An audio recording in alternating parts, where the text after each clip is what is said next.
8 pedestrians have been killed on San Francisco streets this year, despite the city's Vision Zero goal of no deaths by 2024. Yeah, and now a civil grand jury report that's out says the main issue is the lack of enforcement by police. ABC 7 News Building a Better Bay Area reporter Leanne Melendez is here. You looked into the city's latest move to reduce pedestrian deaths, and you have the statistics. Well, and here's the full report by the civil grand jury, and it says it all. In this report, the grand jury found that in 2014, when Vision Zero began, the SFPD issued more than 100,000 traffic citations. But 10 years later, the number of citations dropped to 15,527 citations. Now, that same year, the average number of citations per sworn officer was 7 per year. We are in the process of expanding prohibitions on turns on red. Remember last year when we reported that no right on red signs were going up in the downtown area? Well, here they are, shiny and very visible. Except that the streets don't really seem much safer, especially when some drivers just ignore this sign. Here's what we saw. An impatient driver who turned right on red with only 8 seconds left on the crossing signal. By the way, a driver has to wait only 30 seconds for that light to change. A delivery motorbike doesn't even pretend to stop before making that right-hand turn on red. Here's another driver, and so on. The San Francisco Municipal Transportation Agency has spent millions of dollars trying to protect both cyclists and pedestrians. Wait. More than 10 years ago, the city's Vision Zero plan had a goal to eliminate traffic deaths by 2024. Yet 2024 marked the deadliest year since 2007.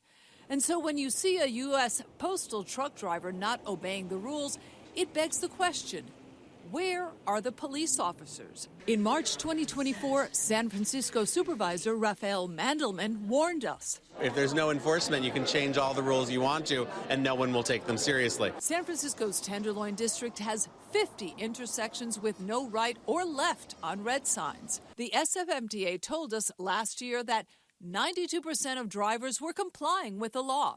But this week, we saw multiple cars disobeying the law, and no one was holding them accountable. Here's what SFPD told us, quote, keeping people alive and safe is the San Francisco Police Department's #1 priority, and we are using the personnel available to have the maximum impact.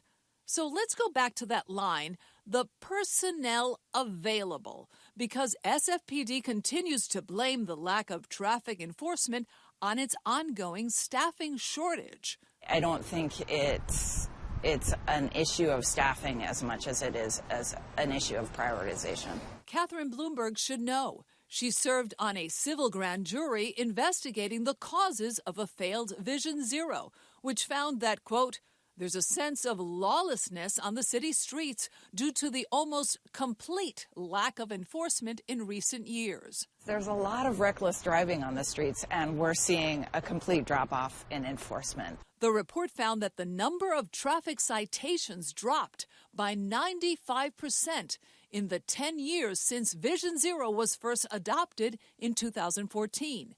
2016 saw the first big drop in citations, even though that same year, police staffing increased by 6%. It was a drop-off in citations while police officer staffing was increasing, and at the same time, collisions were increasing. So this just has not been a priority for the SFPD. SFPD told us that it has increased traffic enforcement in the last year, and that's true. The civil grand jury report acknowledges that in 2024, there were 15,500 citations, the most significant increase since 2020. ABC 7's data team also found that traffic stops for running a red light or making that right on red increased from 19 stops in 2023 to 61 in 2024.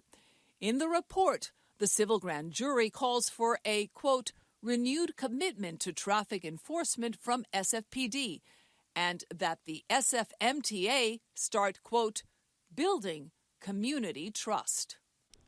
So far this year, we've had 8 pedestrians killed. Now, as far as we know, none were caused by someone making a right-hand turn on red. Now, speeding was the main culprit, but again, little enforcement, right? SFMTA hopes that the newly installed cameras will help. Another factor, of course, was the pandemic, but again, the health order was lifted in 2023. Yeah, that was a while ago. ago. Let's talk about those numbers. In Yeah. the enforcement numbers, there was a huge drop-off, it looks like, in 2016. What can that be attributed to? So, you know, we looked into that, and when Chief Greg Sir was at the helm, those numbers were high. And that was 2014, 15. In 2016, right in the middle, in May, he resigned. He was forced to resign by the then mayor. And then that's when we see the numbers So that drop was clearly a significantly. priority for him. Yes, it was. And then the new chief comes in, Bill Scott, and apparently it wasn't a priority because the numbers continue to drop. Interesting. All right. Thanks, Leanne. Yeah. Very Interesting to see how people react to those cameras Yeah. once you get that, That's so that, true. that piece of mail and just pay up. Yeah.